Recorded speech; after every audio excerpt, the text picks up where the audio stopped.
The Supreme Court gives the go-ahead to sleeping on the streets, Democrats have the votes for impeachment, and Rudy claims he's got the goods on Joe and Hunter Biden. I'm Ben Shapiro. This is The Ben Shapiro Show.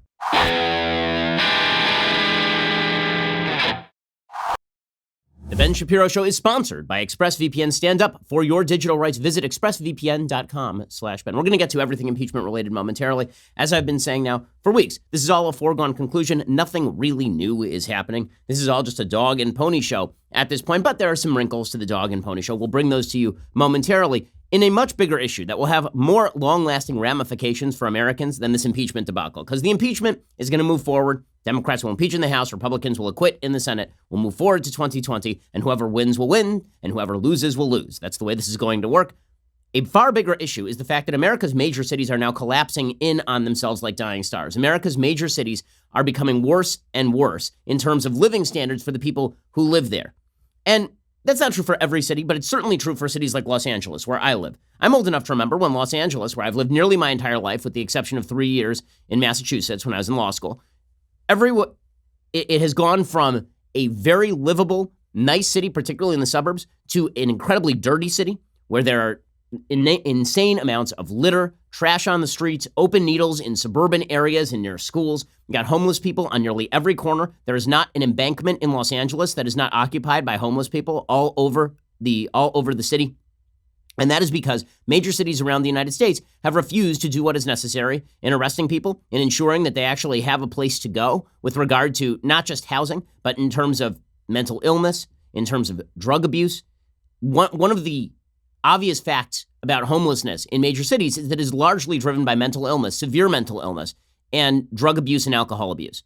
And that means that you have to approach this thing with both a carrot and a stick. So what the left would like to do is approach this thing with just the carrot. Say, okay, well, here's some housing. Here's some housing that we've built for you. And we've seen this in Los Angeles, where it's costing like $500,000 to build a unit of housing thanks to building regulations because the government is insane. And that means that it'll cost you more to house somebody for a year than to do pretty much anything else with them in the state of California and in the city of Los Angeles.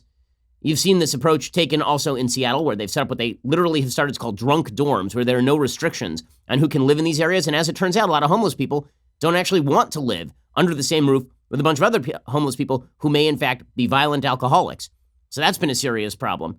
You have to combine this with a stick approach. Yes, you have to have the carrot of a place for people to go, but you also have to have the stick approach, which is if you violate the law, we will send you to jail. And if you keep violating the law, we will keep sending you to jail. And also, if we want paranoid schizophrenics off the streets, they will require some mandatory treatment.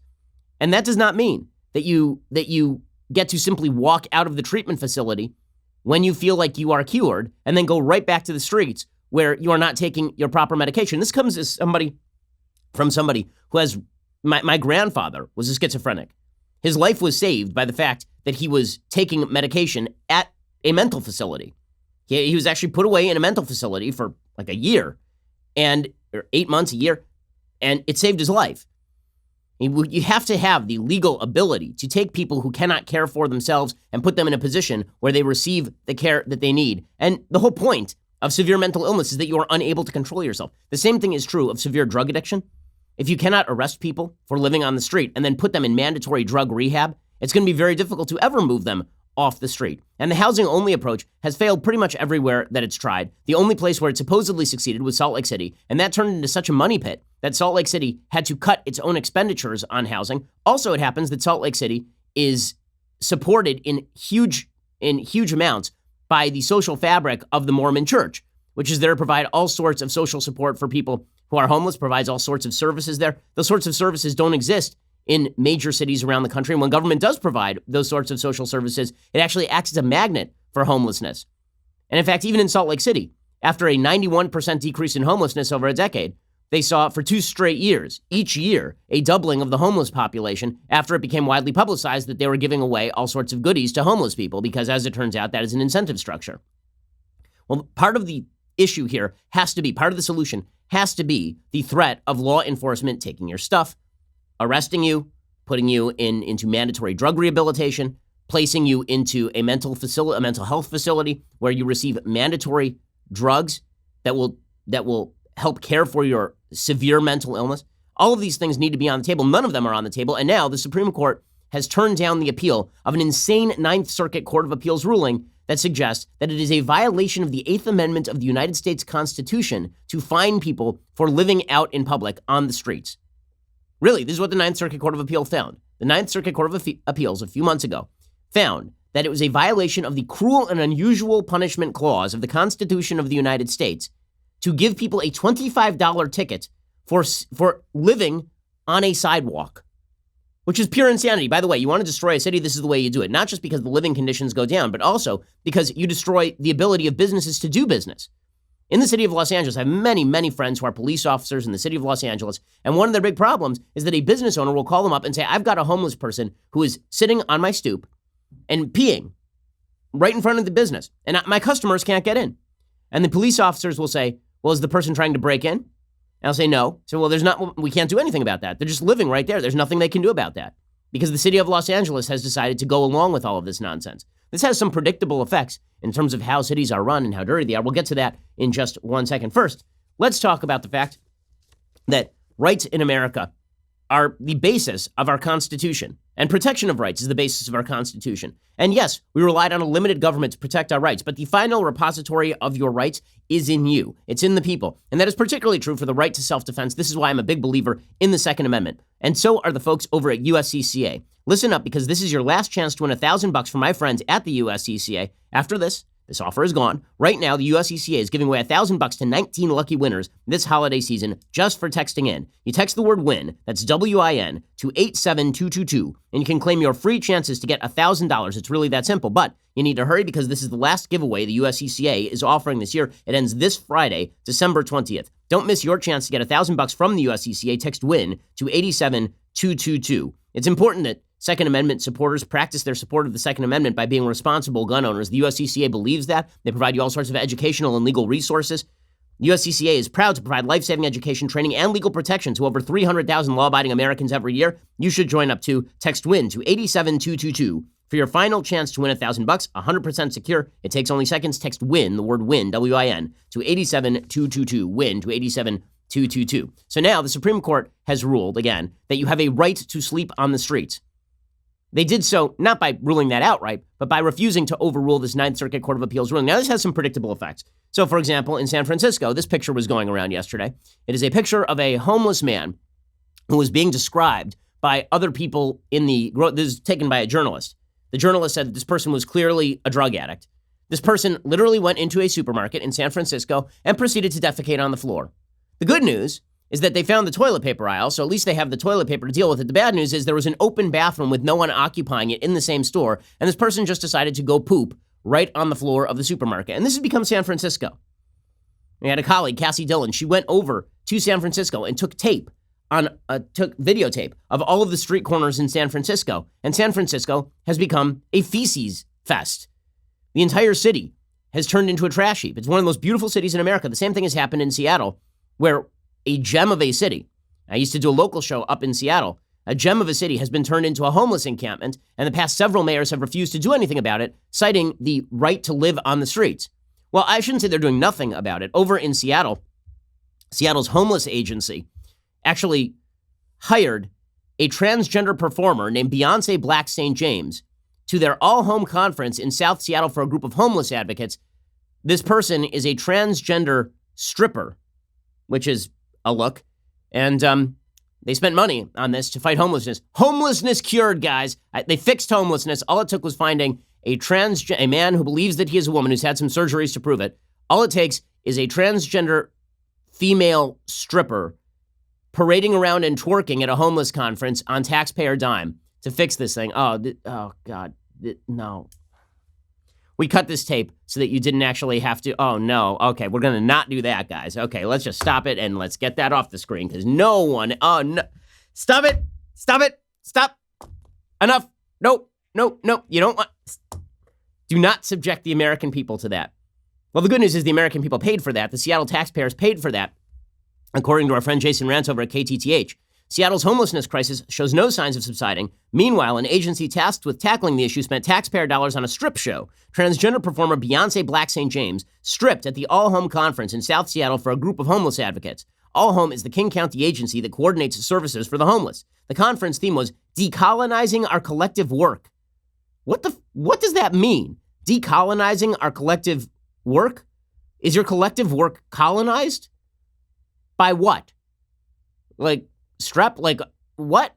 It wasn't clear to attendees that the organization had planned a strip show for the conference. According to the Seattle Times, the agenda simply explained participants would attend a lunch with cultural presentation. That is one cultural presentation. It was a transgender woman lip-syncing and stripping, revealing silver nipple coverings and a bodysuit. Some participants handed her dollar bills. Others looked clearly uncomfortable. At one point, St. James appeared to place his breasts on a participant's head. At another, he rubbed his backside up against a woman in a chair and then caressed the leg and chest of a man. St. James would later use his mouth to take a dollar bill out of this other person's mouth. And then, of course, some twerking. The transgender stripper, by the way, is not the person to blame, as Jason Rantz points out. This person's name is Kira Zylstra, the administrator who was earning $123,000 a year to fight homelessness.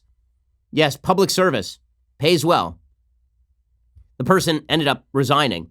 But not how much do governments waste on nonsense like this? The answer is not a little money. Okay, so the Supreme Court has declared, by refusing to rule on this Ninth Circuit Court of Appeals ruling, that there is now a right to sleep on the streets. A right to sleep on the streets. The ruling by the Ninth Circuit is insane. It said that a city ordinance violates the Eighth Amendment. Cruel and unusual punishment. Right? It's like using the rack on somebody to write them a $25 ticket if they don't move their crap from out in front of a business. It violates the Eighth Amendment insofar as it imposes criminal sanctions against homeless individuals for sleeping outdoors on public property when no alternative shelter is available to them. So you've seen these kinds of court rulings. I mean, this is judicial supremacy at its finest. Judicial supremacy is when the judiciary simply usurps the role of legislatures. And this is what has been going on in terms of, for example, union states. You will see the judiciary simply say that the state must sign a contract with the unions that meet the following criteria. You've seen this with regard to some states on education. Some states will say, you know, the state constitution suggests that you have to properly fund education. Properly fund means you have to spend X percentage of the budget on education. Okay, that is the judiciary now playing the legislature. Well, this is what the judiciary here is doing. To say when no alternative shelter is available to them, you can't write somebody a ticket, means that basically the Ninth Circuit is saying it's your brains or your signature on this piece of paper. Either you have to let these people sleep on the street and defecate on the street, because that is one of the things that goes along with sleeping on the streets, as it turns out. You're going to have to let them destroy the safety and security of a city unless you build them the kind of shelter we believe is appropriate. That is blackmailing the taxpayers from the judicial branch. That's not electoral politics. That's not even democracy. That's the judiciary deciding what it thinks is best policy without having any responsibility for implementing that policy. Even Los Angeles County was like, what is this stuff? Los Angeles County Supervisor Mark Ridley Thomas, who is no right-winger, he said that they had joined the lawsuit against these homeless advocacy organizations. He said that they were looking for a clear framework, a legal framework in comparison to the status quo that is ambiguous and confusing. He said, letting the current law stand handicap cities and counties from acting nimbly to aid those perishing on the streets, exacerbating unsafe and unhealthy conditions that negatively affect our most vulnerable residents. LA Mayor Eric Garcetti, who is just awful, he said in a statement that, quote, homelessness won't be solved by moving people from one street to another. Our focus will remain on providing services to save lives, keeping our neighborhoods clean and healthy, opening shelters to help get people indoors more quickly, and building permanent units to keep them under a roof for good. None of those things have happened in LA. I live here. I can testify. None of those things have happened in LA.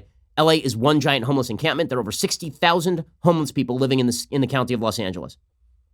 And now the Supreme Court has allowed the Ninth Circuit to cram down its own vision of how to fight homelessness on every other major city, and that does not include the ability to even rouse people, move their stuff.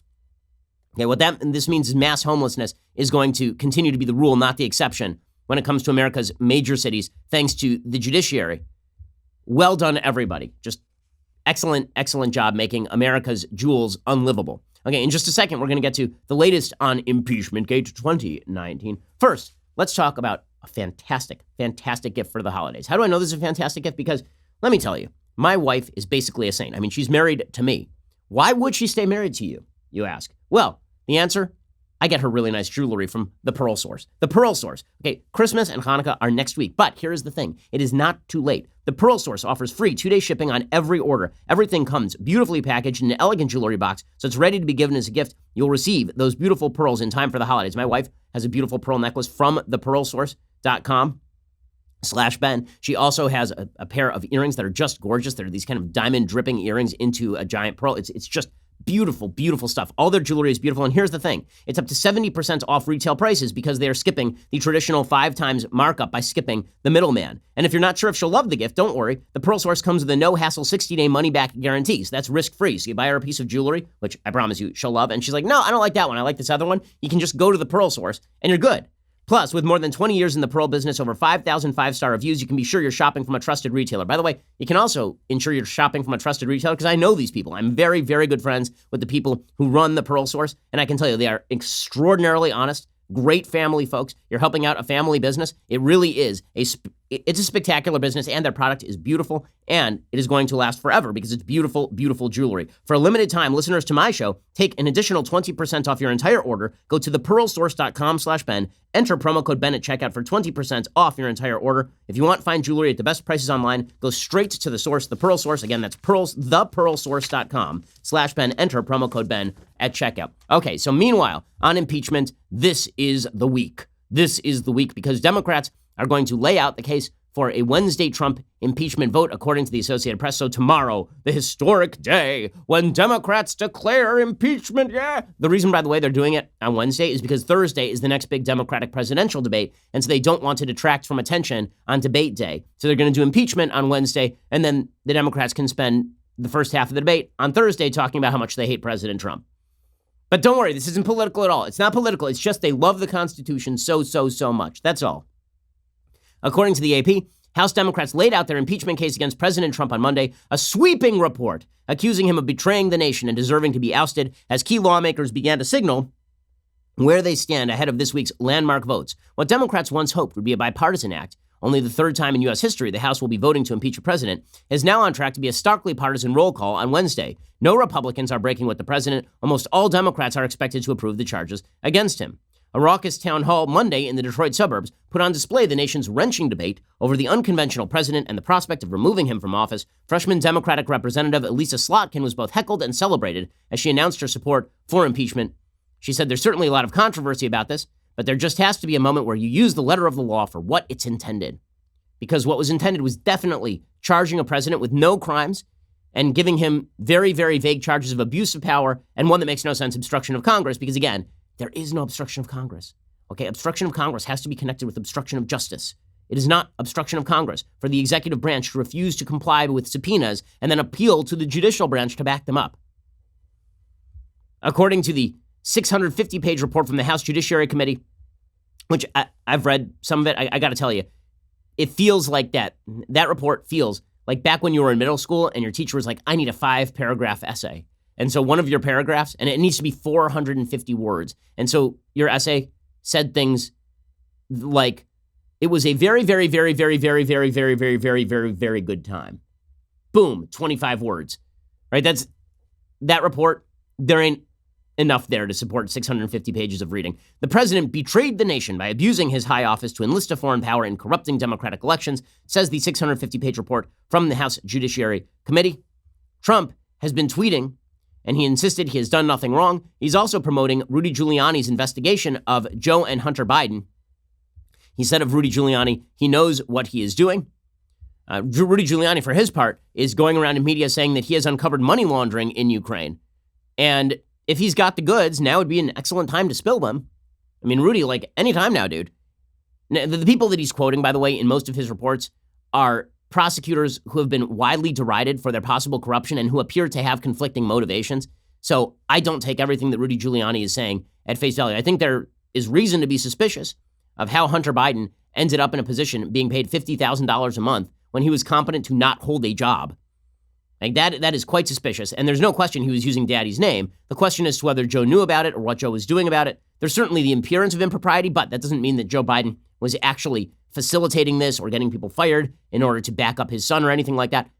With that said, if Rudy's got some hard evidence and the hard evidence goes beyond, here are a couple of Ukrainian prosecutors ousted for corruption talking about it. I'm willing to hear it. Here was Rudy on Laura Ingram's show last night talking about it. What I uncovered there are two major schemes, one for $7.5 billion, the other for $5 billion, in money laundering that went on all through the Obama administration. Part of it involved Joe Biden, the bribery part. It's a disgrace that he's not under investigation for it in America, maybe because our law enforcement is too afraid. But the reality is it's a complete defense for the president. Okay, so the idea here is that if there was corruption in Ukraine and Trump was interested in it, then that is a complete defense for the president. Okay, the fact is that if Trump was suspicious of corruption in Ukraine and he was asking about it, that's a defense of the president. Because so long as this is about corruption in Ukraine or corruption in 2016 and not about going after Joe Biden for 2020, then he has a defense to the charges. And Democrats have not been able to establish the requisite level of intent for bribery, which of course is why it is not included in any of the impeachment charges. Does that mean that Rudy Giuliani has to prove his case in order for Trump to get off on impeachment? No, it doesn't, actually.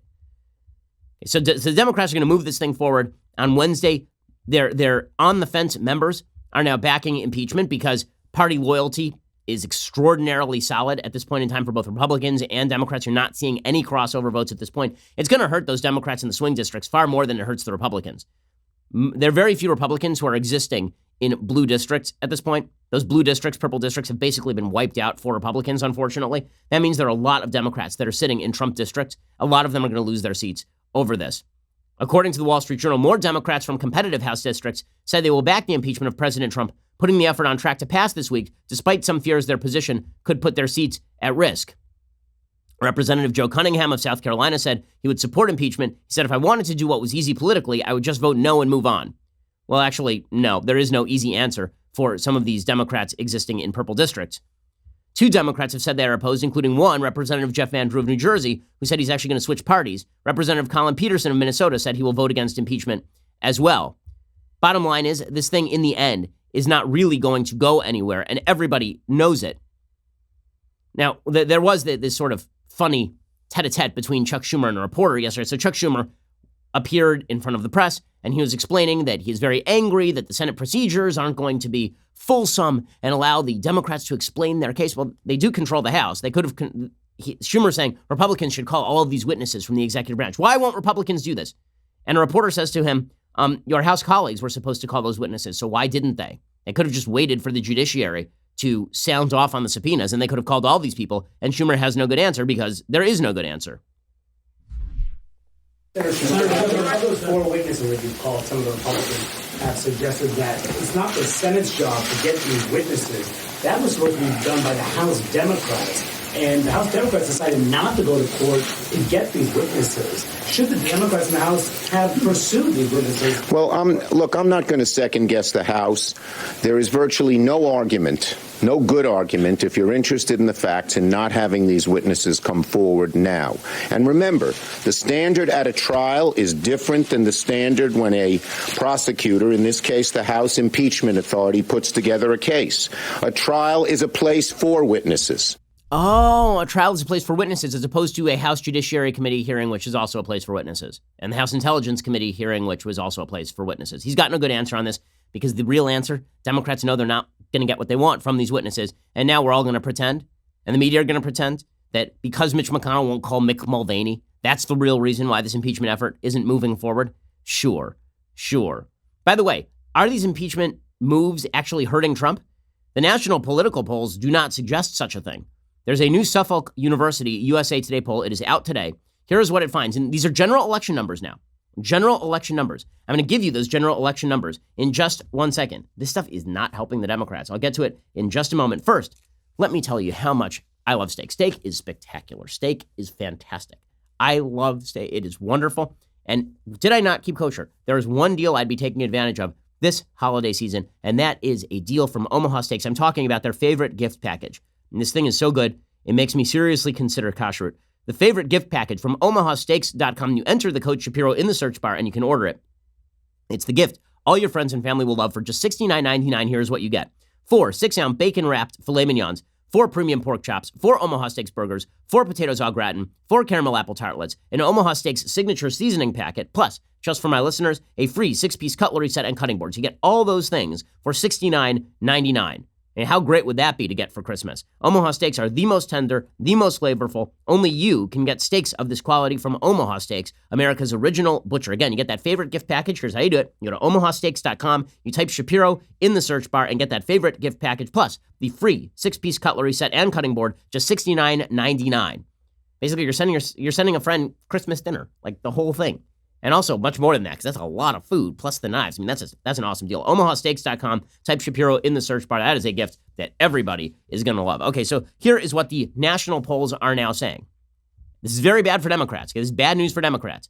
According to Suffolk University, USA Today, President Trump in head-to-head matchups against Democrats now leads Joe Biden 44-41, leads Bernie Sanders 44-39, leads Elizabeth Warren 45-37, leads Michael Bloomberg 43-34, and leads Pete Buttigieg 43-33. So unless you believe that all of the outlying votes are going to go to the Democrats, that the 15 or 20% that are left over in those polls are all going to swing to the Democrat, that's real bad news for the Democrats right there. Now, it is true that Trump is stuck at 43, 44, 45.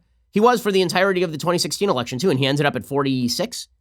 So the fact is that the President of the United States is not in bad re-election territory, despite, or maybe because of, impeachment. That's not the only poll trending in this direction. Okay, there's an Investor Business Daily TIPP poll that just came out this morning. And here's what that one found. It shows the only Democrat beating Trump right now is Biden. It's got Biden at 50 and Trump at 45. The others have Trump up 48-47 over Sanders, 47-46 over Bloomberg, 46-44 over Buttigieg, and 49-44 over Warren. Warren not showing strong in these particular polls.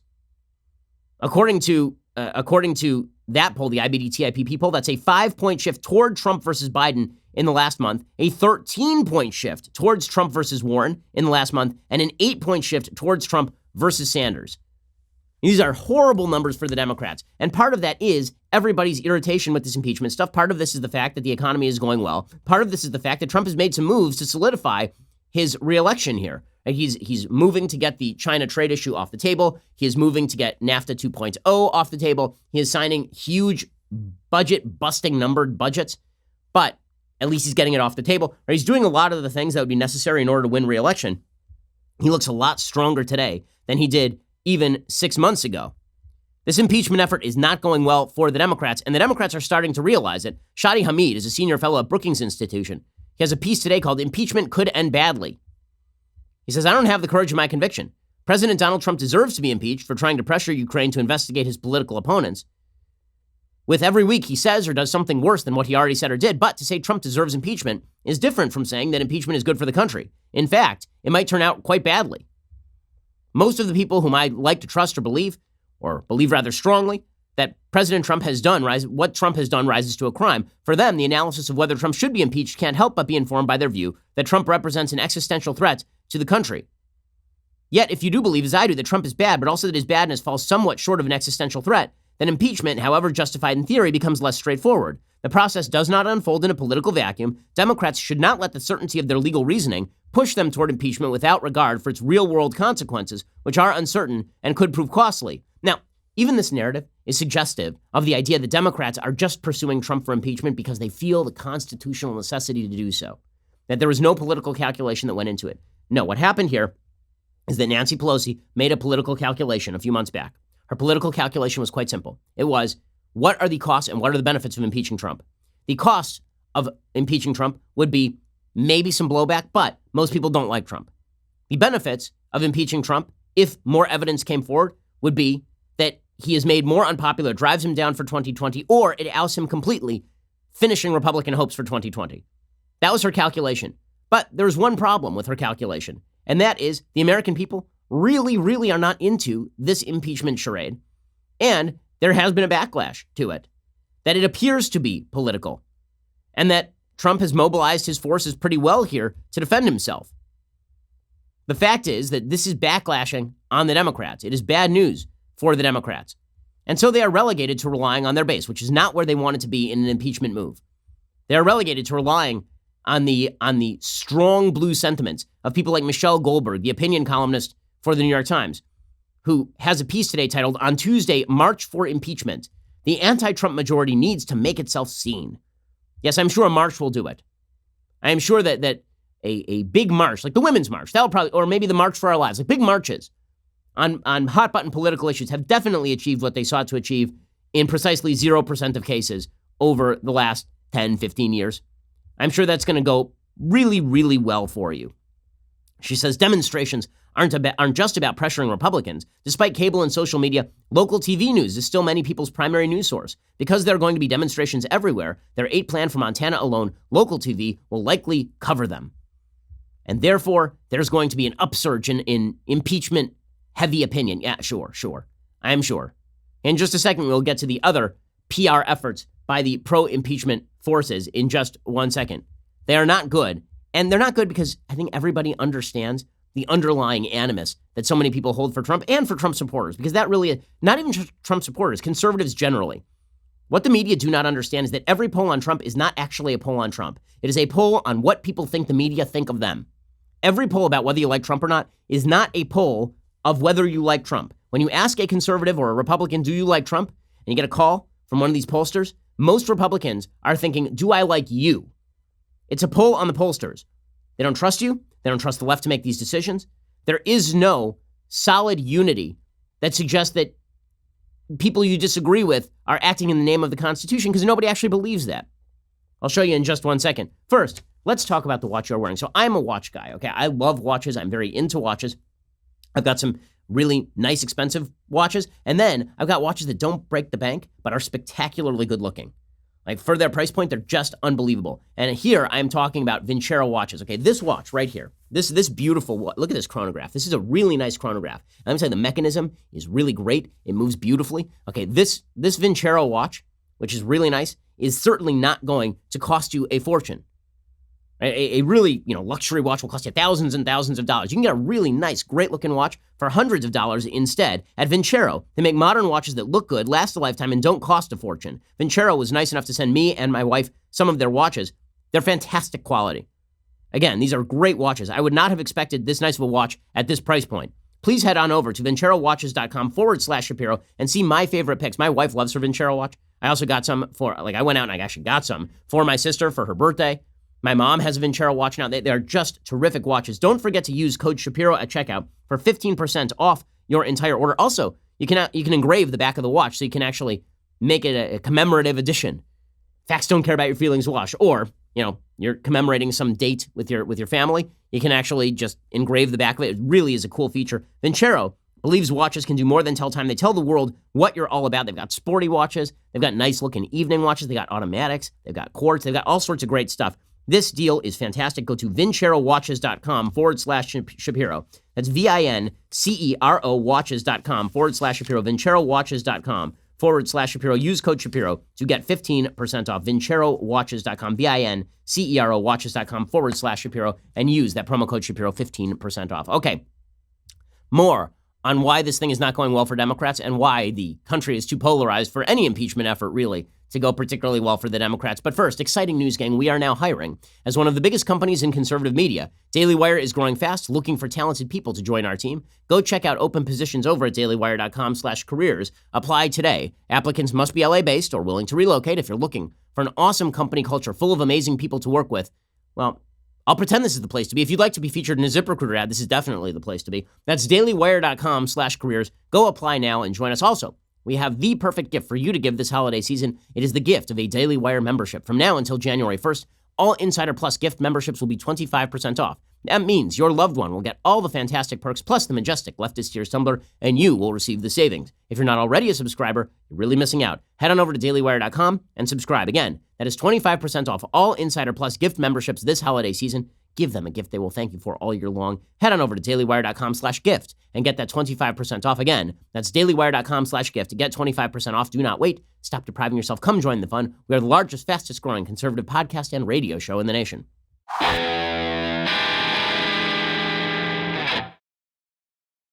Okay, so looking at the PR attempts to mobilize support behind this impeachment effort, the fact is the reason you're not going to get PR support is because the people who are behind the impeachment effort are widely perceived to be partisan hacks, because they are. Adam Schiff is a partisan hack.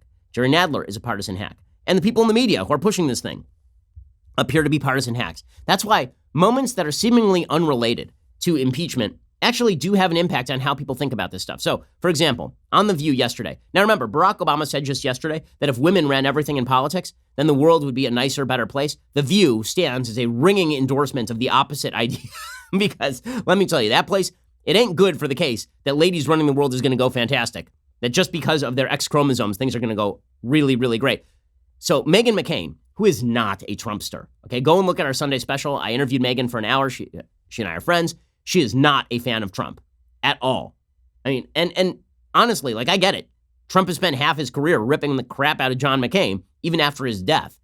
So I totally get it. Meghan McCain, who is not a Trump defender, is on The View, and she's explaining why impeachment politically is going bad for Democrats, or at least she is trying to. But it doesn't go well, because Whoopi Goldberg isn't having any of it.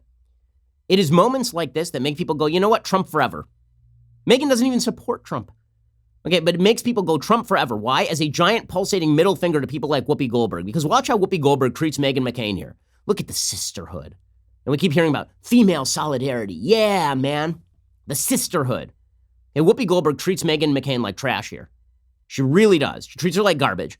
And she'll get no blowback from management over at ABC, because that's not the way this works. Only people who apparently make the grave mistake of announcing that ABC has quashed investigations into Jeffrey Epstein get treated like garbage over there. And the token conservative on The View. So here's Meghan McCain trying to explain, she's not even saying I'm anti-impeachment. She's just saying impeachment's not going to work out well for Democrats. And Whoopi Goldberg loses her bleep on her. She flips her wig over it. It's crazy. Here's what's happening now. We're gonna show keep, ever. Girl, please stop talking. Please stop talking right now. Because you know what? No what's problem. happening? Thank no, you. No problem. Thank you. I won't talk the rest of the show. No problem. Okay, I'm okay with that. I'm okay with that. If you're going to behave like this, I'm not behaving like anything. I'm trying to show a conservative perspective. Yes, we understand I'm that. Talk, but you are. But what you're doing. No, I'm not. We're not doing anything. How about this? Former FBI. We'll be right back. Okay, and then she goes to break because Whoopi Goldberg. I mean, first of all, putting Whoopi Goldberg in charge of that show is such a joke on its face. But beyond that, Whoopi Goldberg going after Meghan McCain for simply trying to say that impeachment is a bad political idea. Shut up, girl, which is basically what she's saying. First of all, if any dude ever said that to any woman on national television, they lose their job. Right? If any man said to any woman, stop talking right now, it's the most sexist, patriarchal thing ever. Whoopi Goldberg, though, is intersectional. Meghan McCain is not. Whoopi Goldberg is on the left. Meghan McCain is not. Therefore, Whoopi Goldberg can say, girl, stop talking right now. By the way, if Meghan McCain said that to Whoopi Goldberg, she'd probably be fired the next day. That's the way this works. And it's that dynamic that leads people to go, middle finger man, leads them to say Trump all the way. Because if Trump is just a way to rebut that kind of garbage, if Trump is basically a giant FU to that entire class of people, and I mean the hardcore left that wants to silence debate, then fine, Trump. Impeachment is more about that than it is about what's in the impeachment report. Just like elections are more about that than they are about differential ideas on Medicare for all. Elections are far more, in today's day and age, about the feeling that people have about one another in the United States, the feeling they have about the media in the United States. Trump knows this, right? Trump has an innate gut feel for this. It's why he won the election last time. It's why he's in good shape this time. Yes, he's going to have to tout his accomplishments. Yes, he should let the accomplishments speak for themselves. And I am the person who's been saying for years that he needs to tone down the tweeting. But I have never said he should tone down the tweeting when it comes to him ripping the media. I think he should be accurate about it. I don't think he should call everything fake news when it's not. But him going after members of the left and pointing out that this is a cultural battle is not wrong. People elected him for this, and the more you get of Whoopi, this is how you got Trump, and you're going to get more Trump this way. You're going to get more Trump when you bring Robert De Niro on The View to explain that Donald Trump is worse than any character he has ever played, including Travis Bickle, who's a person who is planning to murder a politician. Or I guess than his characters in a wide variety of films who are gangsters who shoot people in the face. First of all, why Robert De Niro is a political authority on anything is absolutely beyond me. The man is an actor. He has no political expertise on anything. Ronald Reagan spent years talking about politics and economics for GE before he was elected governor of California. Robert De Niro has spent years playing the same role since Godfather 3, sometimes for comedic effect and sometimes for non-comedic effect. Here's Robert De Niro explaining incoherently that Donald Trump is worse than Travis Bickle, a psychopathic murderer. You have played some of the most really unredeemable characters. Travis Bickle. Travis Bickle was a psychopathic taxi driver. Jake LaMotta, who used to beat his wife, and he was in the Raging Bull. Is Trump worse than they are? To me, he is. Because he has no understanding that I can see of the outside world other than anything around him. He has no idea of what his purpose in life is as the president should be, and that is to pull the country together, to be for the people, to heal wounds, not to open them up and pour salt on them.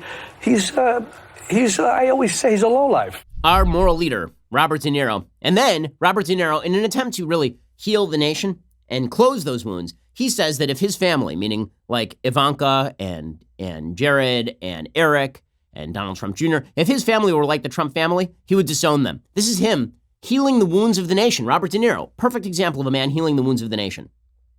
You also talk about his children, and you say that they're like a gangster family, too.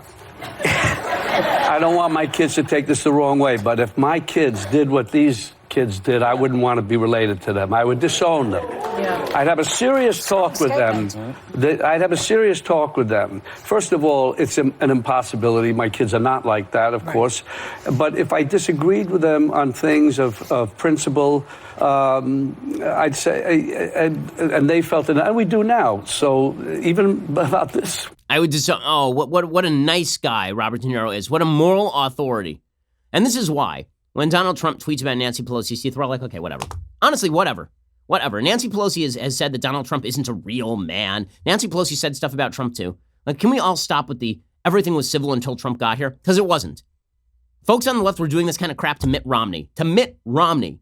Who has the controversial nature of a piece of cardboard.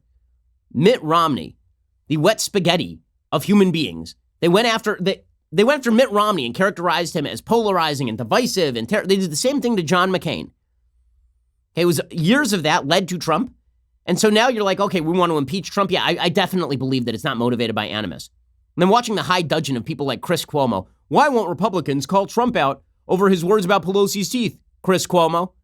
Chris Cuomo is one of the worst actors in the media when it comes to using insulting and ridiculous language about people. Here's not Fredo explaining to Sean Duffy that it's just awful. It's just awful for the president to insult Nancy Pelosi's teeth.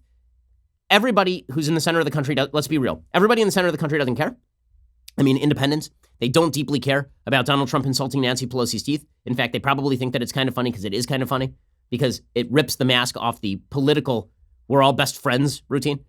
Everybody on the right cheers and everybody on the left is mad because it's Trump and Trump could drop his hat and everybody would lose their mind on the left. Here's Chris Cuomo, though, saying, how can we last as a country if people are making jokes about each other's teeth?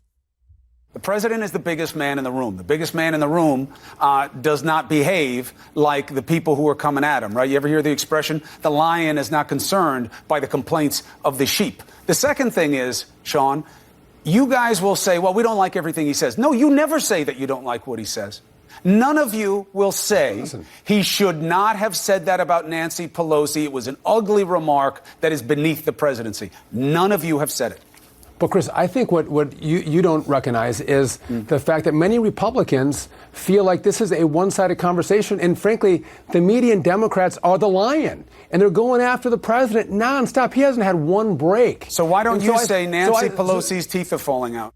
Well, again, it's not right to say that Nancy Pelosi's teeth are falling out as a politician, but nobody is going to be like, oh, my God, that's the worst thing that anybody ever said. Should Trump have said it? I'll say it. No, of course he shouldn't have said it. Does that make a huge difference in our political debate? Is that Chris Cuomo labeled Donald Trump Dirty Donald years ago. And I don't see anybody complaining about that. Meanwhile, my favorite ridiculous attempt of the day to push impeachment comes courtesy of George Conway, Steve Schmidt, John Weaver, and Rick Wilson. So they have a piece today titled, "We Are Republicans, and We Want Trump Defeated." Okay, let me just first make a quick point. Several of these people have openly called for voting for Democrats in elections that do not involve Donald Trump.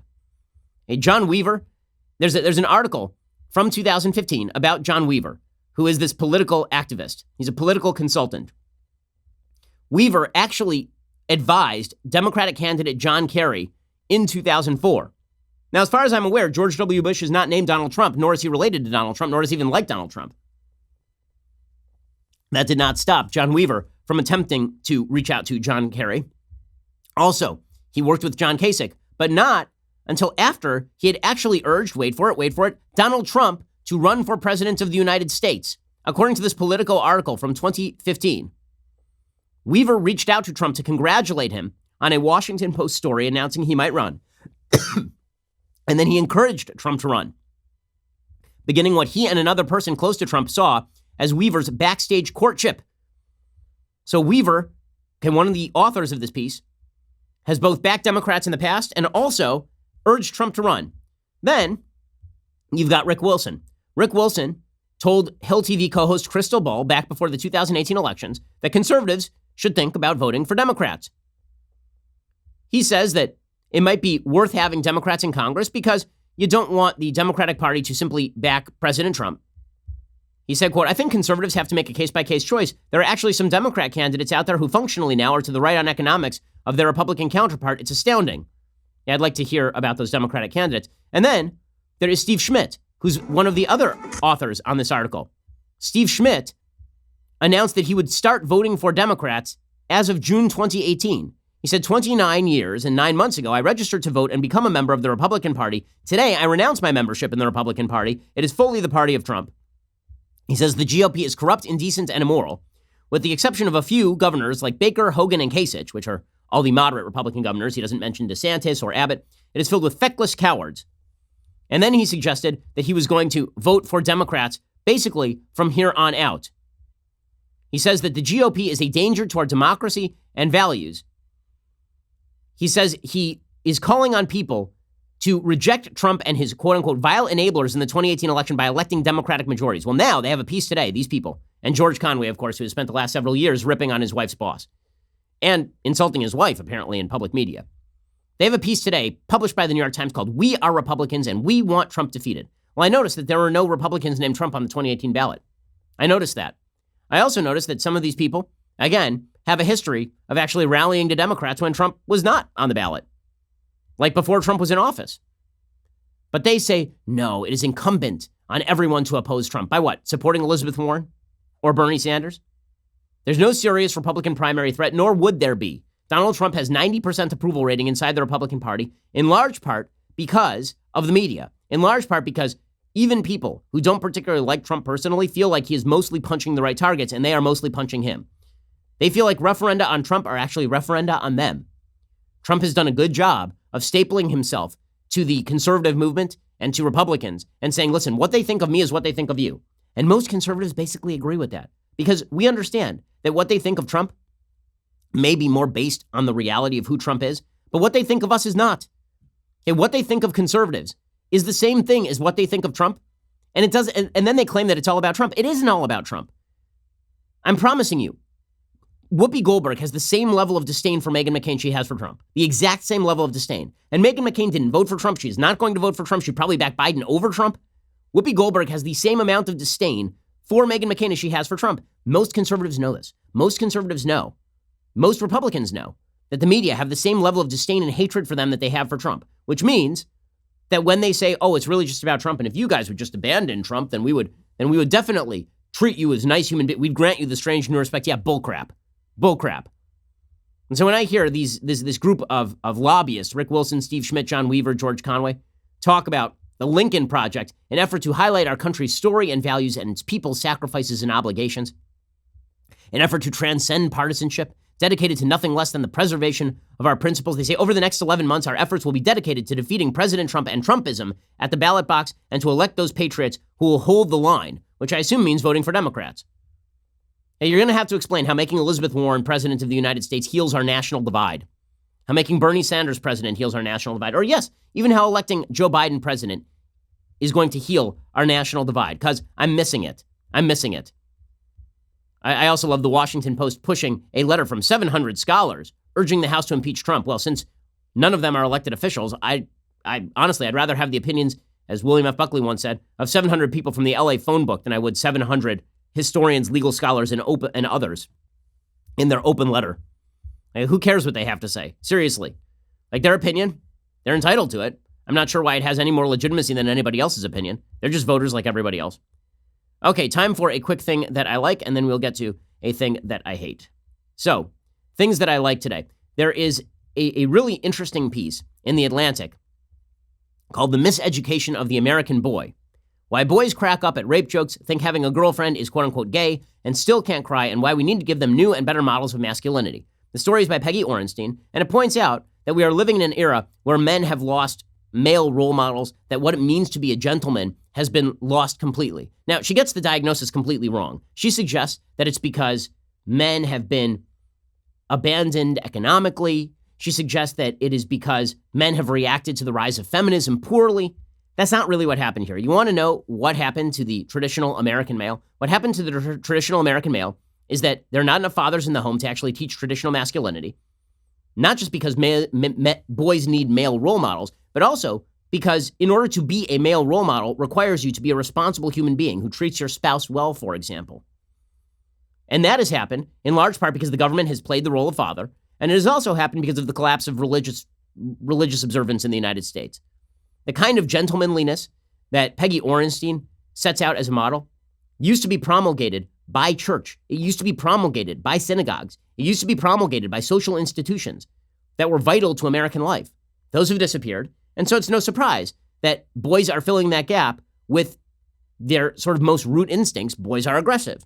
Boys are mean. Boys are conflict-driven. Right? That's just a thing that is true of boys. Okay, and you're going to see more of that when boys are not civilized. The whole point of civilization is to civilize people. When the main institutions of civilization disappear, and when manhood is boiled down to, I can write a check that fills the role of daddy, you shouldn't be surprised when men revert to their caveman instincts, their pre-civilized instincts. According to Peggy Orenstein, she has a different explanation for what happened to boys. She says, I've spent 2 years talking with boys across America, more than 100 of them between the ages of 16 and 21, about masculinity, sex, and love, about the forces seen and unseen that shape them as men.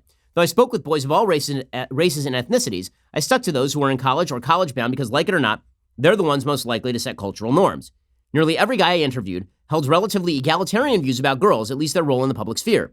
They considered their female classmates to be smart and competent, entitled to their place on the athletic field and in school leadership, deserving of their admission to college and of professional opportunities. They all had female friends. Most had gay male friends as well. That was a huge shift from what you might have seen 50, 40, or even maybe 20 years ago. Now, if you were just read that part of the paragraph and you were on the left, you'd say, well, masculinity problem solved. Boys understand girls can be in the workplace. Boys understand girls can be leaders of corporation. But as it turns out, the masculinity problem has not been solved. It turns out that males deprived of their role in American society are reverting to, again, the sort of gang instinct, finding other young men, congregating with other young men, and then doing young men things. Right? That means aggressive things, talking in bad ways about the same girls who, if they were in the presence of, would say that woman could lead a corporation. According to this writer for The Atlantic, this was a huge shift from what you might have seen 40, 50, maybe even 20 years ago. They could also easily reel off the excesses of masculinity. They'd seen the headlines about mass shootings, domestic violence, sexual harassment, campus rape, presidential Twitter tantrums, and Supreme Court confirmation hearings. A Big Ten football player I interviewed bandied about the term toxic masculinity. Everyone knows what that is, he said when I seemed surprised. Yet when asked to describe the attributes of the ideal guy, those same boys appeared to be harking back to 1955. Dominance, aggression, rugged good looks with an emphasis on height, sexual prowess, stoicism, athleticism, wealth, at least someday. Okay, so first of all, let's not pretend here. Okay, the idea that these are values of 1955, some of these values are just eternal. Yes, men who are strong have been revered in society for as long as society has existed and before society has existed. Men who are aggressive have long been revered by society. Being good-looking and wealthy. I'm unaware of a time in human history when being good-looking and wealthy was a detriment to you. Okay, but here's the point. She says, it's not that all these qualities properly channeled are bad, but while a 2018 national survey of more than 1,000 10 to 19-year-olds conducted by the polling firm Perry Undum found that young women believed there were many ways to be a girl. They could shine in math, sports, music, leadership, the big caveat being that they still felt valued primarily for their appearance. Well, that's a large caveat, and also notes something that is true of human evolutionary biology, which is how people look actually matters to people. Right? Girls want to look good for boys, and boys want to look good for girls, for the vast majority of the population. Young men, however, described just one narrow route to successful masculinity. 1/3 said they felt compelled to suppress their feelings, to suck it up, or be a man when they were sad or scared. More than 40% said that when they were angry, society expected them to be combative. First of all, those are both minority statistics. Second of all, the notion that you feel compelled to suppress your feelings or suck it up or be a man.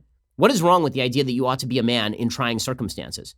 Being a man in trying circumstances is one of the tests of being a man.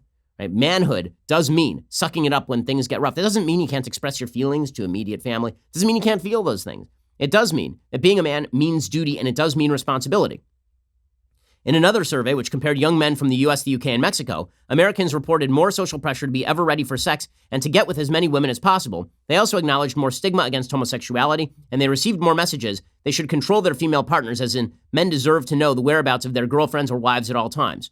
Wait a second. You mean that as religious observance in America declined, that as the left destroyed traditional notions of sexual morality, men reverted to an evolutionary instinct to get with as many women as possible and then brag about it? Who could have predicted that when you get rid of the institutions of civilization, that might be replaced by simple, individual, aggressive, testosterone-driven instinct? Who could have predicted such a thing, except for the entire history of human civilization? Feminism may have provided girls, says this writer Julie Oppenheimer, with a powerful alternative to conventional femininity and a language with which to express the myriad problems that have no name, but there have been no credible equivalents for boys. Quite the contrary. The definition of masculinity seems to be in some respects contracting. When asked what traits society values most in boys, only 2% of male respondents in the Perry Undum survey said honesty and morality. Only 8% said leadership skills. When I asked my subjects, as I always did, what they liked about being a boy, most of them drew a blank.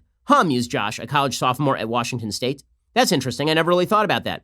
You hear a lot more about what is wrong with guys. Accurate. So, if you are going to spend several decades telling boys and men that everything that is wrong with society is what's wrong with them, and then you ask them, a woman particularly asks them, what's good about being a boy? They don't know what to answer because they're afraid that what they answer will be seen as sexist.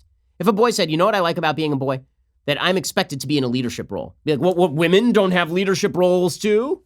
Or if they said, you know what I like about being a boy? Moral responsibility. Yeah, who died and made you king? Why are your morals better than anybody else? The left has been overtly undermining, especially these ideas. I mean, Barack Obama said yesterday the world will be better when led by women. And then you're shocked when boys are like, I don't know. What do you want me to say? According to this writer for The Atlantic, it wasn't always thus. According to Andrew Smiler, a psychologist who has studied the history of Western masculinity, the ideal late 19th century man was compassionate, a caretaker, but such qualities lost favor as paid labor moved from homes to factories during industrialization. I'd just like to note, if the ideal late 19th century man, so this would be like 1890, was a caretaker and compassionate, that antedates the Industrial Revolution by about half a century. So it really is not the Industrial Revolution that changed everything. It is the decline of religion in the West. The Boy Scouts, whose creed urges its members to be loyal, friendly, courteous, and kind, was founded in 1910 in part to counter the dehumanizing trend. Smiler attributes further distortions in masculinity to a century-long backlash against women's rights. So again, it's what's wrong with men. It's what's wrong with men. During World War I, women proved they could keep the economy humming on their own. Soon afterward, they secured the vote. Instead of embracing gender equality, says this scholar, the country's leaders doubled down on the inalienable male right to power, emphasizing men's supposedly more logical and less emotional nature as a prerequisite for leadership. Well, I'm confused as to the evidence for this proposition. First of all, the notion that men are generally less emotional than women, there have been some fairly good studies on this that suggest that women do have different emotional traits than men. That does not mean that women can't be great leaders. I can name Margaret Thatcher as a great leader. I mean, there have been a lot of female. I'm a huge Nikki Haley fan. But to suggest there are no differences between men and women in any of these categories, and then be like, but why don't men take a special role? And when you destroy what men believe to be the traditional role of masculinity and a special role for masculinity, what are they left with? Their instinct, and their instincts ain't good. According to this article, during the second half of the 20th century, traditional paths to manhood, early marriage, and breadwinning began to close, along with the positive traits associated with them. Today, many parents are unsure how to raise a boy, what sort of masculinity to encourage in their sons. You know who's not unsure? Any religious parent you know. They're not unsure because they understand that it is the job of a male to protect and defend the happiness, health, and innocence of his wife and children. That's not sexist. That's what it's called to be a good man. That doesn't mean that women don't have a role in doing those things too. But men certainly have a role in doing all these things. And when the feminist movement robbed men of this role and cast men into this bobbing sea, this weird sea of nothing is expected of you, why would you then expect anything of men? Either something's expected or it isn't. This woman says, as I learned from talking with boys themselves, the culture of adolescence, which fuses hyper-rationality with domination, sexual conquest, and glorification of male violence, fills the void. Yes, the void left by the destruction of exactly the perspective on masculinity that the left destroyed. That's what happened here. And then boys don't have any place to go. And then everybody's like, why are men acting terribly? Because when you don't expect anything of boys, they don't become men. When you don't expect anything of boys, they don't become men. When you refuse to teach them that men have something special to do, they lose a cause. They lose a purpose. And they revert back to, again, that teenage, dominant, aggressive, testosterone-driven instinct. Okay, we ran out of time for things I hate, so we'll have to save that for something else. But we'll be here later today with 2 additional hours of content, or we'll see you here tomorrow. I'm Ben Shapiro. This is The Ben Shapiro Show.